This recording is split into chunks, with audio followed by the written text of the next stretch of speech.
നമസ്കാരം. പ്രഭാഷണം തുടരാണ്ട് ഇതൊന്ന് കേട്ടു നോക്കി. MOIC medical college Kolenchery. പ്രിയ അജു ജേക്കബ് സാറിന് അഭിനന്ദനങ്ങൾ.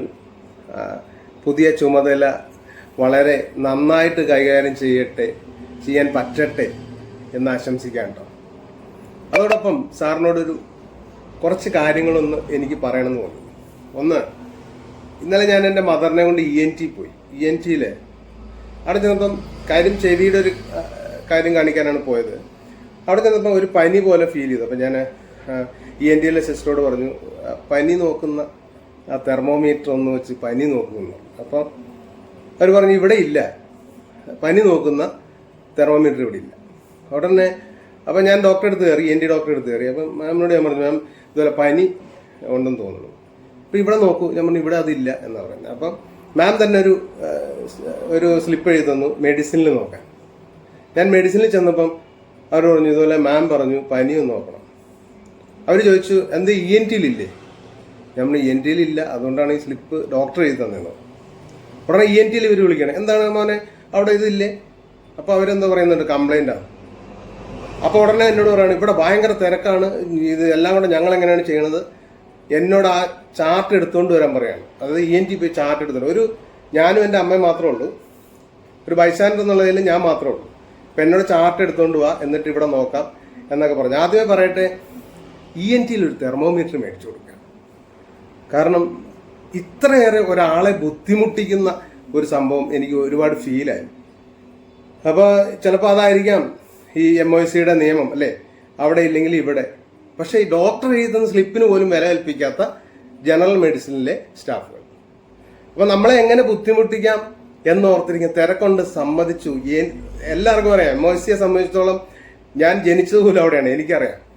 അപ്പോൾ തിരക്കുണ്ട്. പക്ഷെ ഇങ്ങനെ ഒരു 75 വയസ്സുള്ള ഒരു അമ്മയും കൊണ്ട് ചെന്നപ്പോൾ ഒരു ബൈസ്റ്റാൻഡറെ ബുദ്ധിമുട്ടിക്കുന്ന രീതിയിലുള്ള ഒരു പെരുമാറ്റം. ഞാനൊന്നും പറഞ്ഞാൽ ഞാൻ തിരിച്ചു പോന്നു.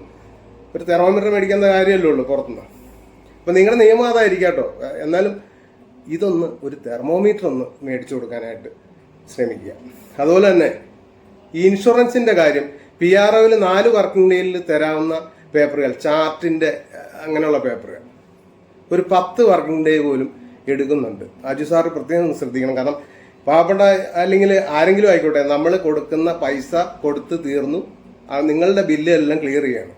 അത് കഴിഞ്ഞിട്ട് ഈ ഇൻഷുറൻസിൻ്റെ പുറകെയുള്ള ഈ പാച്ചിൽ, അതായത് 2-3 പ്രാവശ്യം ചെല്ലുന്നു, ഞാൻ മാക്സിമം നോക്കാമെന്നൊരു PRO, പിറ്റേ ദിവസം അദ്ദേഹം തന്നെ പറയും ഞാൻ മാക്സിമം നോക്കാം. ഞാൻ അദ്ദേഹത്തോട് പറഞ്ഞു ഈ മാക്സിമം എന്നുള്ള വേർഡ് ഒഴിവാക്കൂ, തരൂ, സംഭവങ്ങൾ തരൂ. അല്ലാതെ നമ്മൾ ഒന്ന് ആലോചിച്ച് നോക്കണം, നമ്മൾ ഓരോ പണി കളഞ്ഞിട്ടായിരിക്കും പുറകെ ചെല്ലണത്. അതുപോലെ കാഷ്വാലിറ്റിയിൽ ഫ്രണ്ടിൽ നിൽക്കുന്ന ചേച്ചിമാർ, കാഷ്വാലിറ്റി എന്ന് പറയുമ്പോൾ വളരെയധികം ആശങ്കാജനകമായ ഒരു സ്ഥലമാണ് അല്ലേ. നമ്മൾ ചെല്ലുമ്പം ഇവരുടെ ഒരു ഫേസ് എക്സ്പ്രഷൻ, അതായത് നമ്മളെങ്ങാണ്ട് അകത്താരെയോ കുത്തിക്കൊല്ലാൻ പോകുന്ന രീതിയിലുള്ള എക്സ്പ്രഷൻ. പിന്നെ എല്ലാത്തിനും ഉപരി നിയമങ്ങൾ ജനങ്ങളുടെ മേൽ അടിച്ചേൽപ്പിക്കുകയാണ്.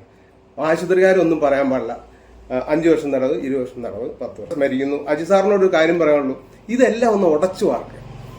കാരണം ഈ സിസ്റ്റം എല്ലാം മാറ്റുക, അതായത് ഒരു ഫ്രണ്ട്ലി ആയിട്ടുള്ള ഒരു ഹോസ്പിറ്റലാക്കാനായിട്ട് സാർ ശ്രമിക്കണം. കാരണം കാഷ്വാലിറ്റിയിലൊക്കെ പലപ്പോഴും വരുമ്പം അതായത് ഒരു ഡോക്ടർ വരും, അവർ ചരിത്രം മുഴുവൻ ചോദിക്കുകയാണ്.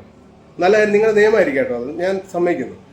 പക്ഷെ അടുത്ത ഡോക്ടർ വീണ്ടും ആ ചരിത്രം ചോദിക്കുകയാണ് ആദ്യം മുതലേ.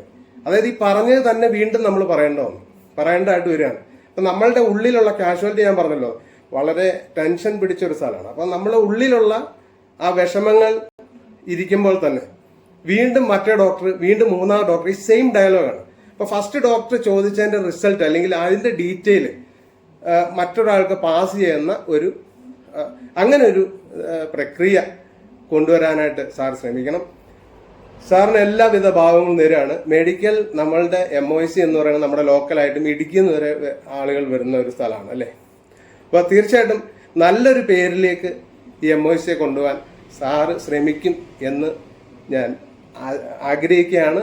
അതോടൊപ്പം തന്നെ ആശംസിക്കാം കേട്ടോ.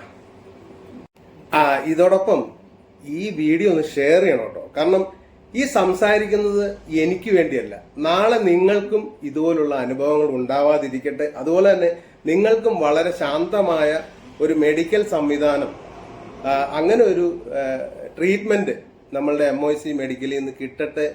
അതിന് വേണ്ടിയിട്ട് ഇത് മാക്സിമം ഷെയർ ചെയ്യണം. ഇത് എത്തേണ്ടടുത്ത് എത്തിയേ പറ്റുള്ളൂ. കാരണം അത് ഓരോരുത്തരും അനുഭവിക്കും. ഇപ്പം നിങ്ങൾ തന്നെ തെറി വിളിക്കുമായിരിക്കും. നിങ്ങൾ പറയും നിന്നോട് ആരാ പറഞ്ഞാൽ അവിടെ പോകാമെന്ന്. അത് സമ്മതിച്ചു, ഓക്കെ സമ്മതിച്ചു. അല്ല ഞാൻ തെറി കേൾക്കാം, നോ പ്രോബ്ലം. പക്ഷേ വളരെ കുറച്ച് ആളുകൾക്കെങ്കിലും ഇങ്ങനെയുള്ള ഫീലിങ്സ് ഉണ്ടായിട്ടുണ്ടാവാം, ഇനി ഉണ്ടാകുകയും ചെയ്യും. അപ്പം അതിനു മുമ്പ് നമുക്കിതൊന്ന് മാറ്റിയെടുത്തേ പറ്റുള്ളൂ. നമ്മളുടെ നാടാണ്, നമ്മളുടെ സ്വന്തം പ്രസ്ഥാനങ്ങളാണ്, അതുപോലെ നമ്മുടെ സ്വന്തം അജു സാറുമാണ് കേട്ടോ. ഇതോടൊപ്പം ഈ വീഡിയോ ഒന്ന് ഷെയർ ചെയ്യണം കേട്ടോ. കാരണം ഈ സംസാരിക്കുന്നത് എനിക്ക് വേണ്ടിയല്ല, നാളെ നിങ്ങൾക്കും ഇതുപോലുള്ള അനുഭവങ്ങൾ ഉണ്ടാവാതിരിക്കട്ടെ. അതുപോലെ തന്നെ നിങ്ങൾക്കും വളരെ ശാന്തമായ ഒരു മെഡിക്കൽ സംവിധാനം, അങ്ങനെ ഒരു ട്രീറ്റ്മെൻറ്റ് നമ്മളുടെ MOIC മെഡിക്കലിൽ നിന്ന് കിട്ടട്ടെ. അതിന് വേണ്ടിയിട്ട് ഇത് മാക്സിമം ഷെയർ ചെയ്യണം. ഇത് എത്തേണ്ടടുത്ത് എത്തിയേ പറ്റുള്ളൂ. കാരണം അത് ഓരോരുത്തരും അനുഭവിക്കും. ഇപ്പം നിങ്ങൾ തന്നെ തെറി വിളിക്കുമായിരിക്കും. നിങ്ങൾ പറയും നിന്നോട് ആരാ പറഞ്ഞാൽ അവിടെ പോകാമെന്ന്. അത് സമ്മതിച്ചു, ഓക്കെ സമ്മതിച്ചു. അല്ല ഞാൻ തെറി കേൾക്കാം, നോ പ്രോബ്ലം. പക്ഷേ വളരെ കുറച്ച് ആളുകൾക്കെങ്കിലും ഇങ്ങനെയുള്ള ഫീലിങ്സ് ഉണ്ടായിട്ടുണ്ടാവാം, ഇനി ഉണ്ടാകുകയും ചെയ്യും. അപ്പം അതിനു മുമ്പ് നമുക്കിതൊന്ന് മാറ്റിയെടുത്തേ പറ്റുള്ളൂ. നമ്മളുടെ നാടാണ്, നമ്മളുടെ സ്വന്തം പ്രസ്ഥാനങ്ങളാണ്, അതുപോലെ നമ്മുടെ സ്വന്തം അജു സാറുമാണ് കേട്ടോ.